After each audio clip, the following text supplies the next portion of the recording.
Halo, selamat datang kembali. Hari ini kita mau ngulik lebih dalam soal pola pikirnya para negosiator yang wah jago banget gitu ya.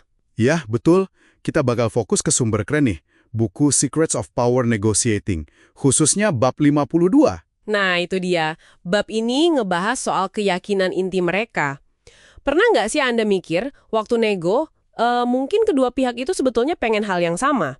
Atau pas dengar kata enggak, itu sebenarnya baru mulai? Menarik tuh. Iya kan?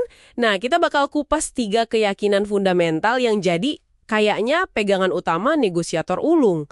Ini bukan teori doang loh, tapi cara pandang yang benar-benar bisa ngubah hasil negosiasi Anda. Setuju banget. Keyakinan pertama nih, ini penting banget. Negosiasi itu selalu dua arah, gitu. Dua arah gimana tuh maksudnya?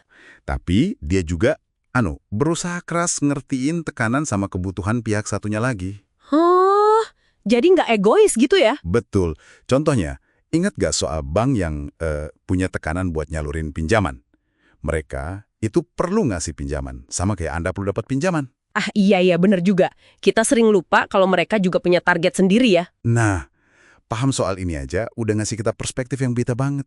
Jadi kita nggak cuma datang sebagai pemohon, tapi juga kayak nawarin solusi buat kebutuhan mereka gitu. Oke, masuk akal. Jadi kita harus lihat tekanan di kedua sisi. Sip, itu yang pertama. Terus, yang kedua apa nih? Katanya negosiasi ada aturan mainnya. Iya, benar. Keyakinan kedua itu, negosiasi itu punya semacam pola atau aturan main.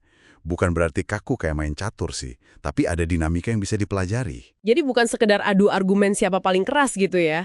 Ada, semacam strateginya gitu. Tepat sekali.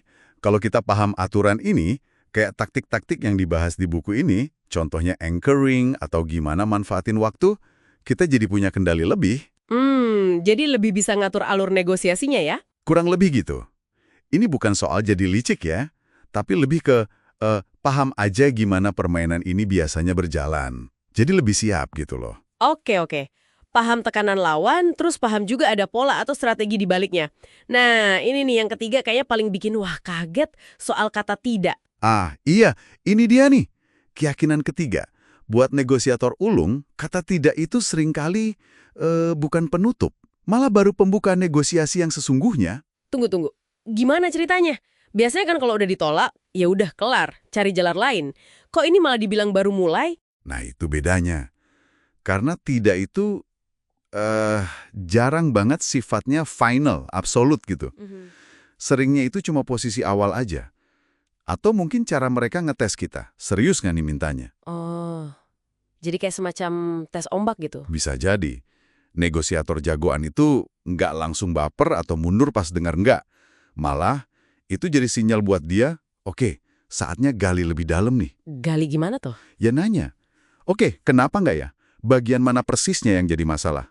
Ada nggak sih ruang buat kita ngobrolin lagi atau cari penyesuaian? Gitu. Jadi tidak itu kayak semacam pertanyaan tersembunyi jadi ya? Undangan buat klarifikasi. Bisa dibilang gitu. Atau minimal, data penting. Mungkin tidak buat permintaan A, tapi siapa tahu bisa iya buat permintaan B atau C yang mirip-mirip. Atau tidak sekarang, tapi nanti bisa iya kalau kondisinya beda. Minta yang lain. Nah, persis. Anak kecil aja nalurinya gitu. Negosiator ulung ngelakuin itu dengan sadar dan lebih strategis tentunya. Mereka nggak takut sama kata tidak. Wah, luar biasa, Vini. Oke, coba kita rangkum sedikit ya buat pendengar. Jadi 3 pilar pola pikir dari bab 52 ini. 1.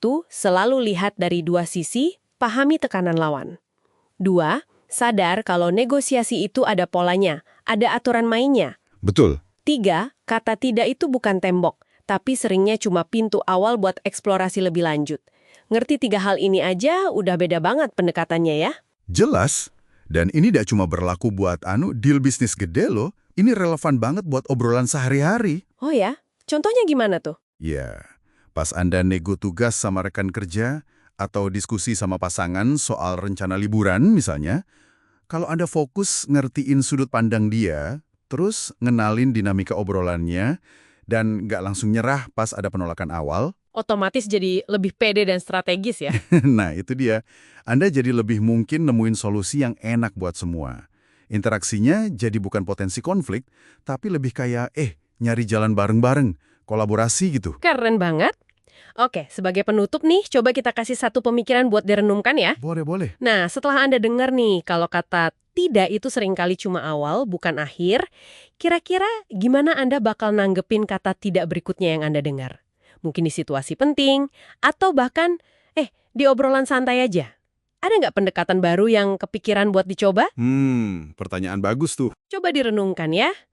Oke deh, sampai jumpa di pembahasan mendalam kita berikutnya.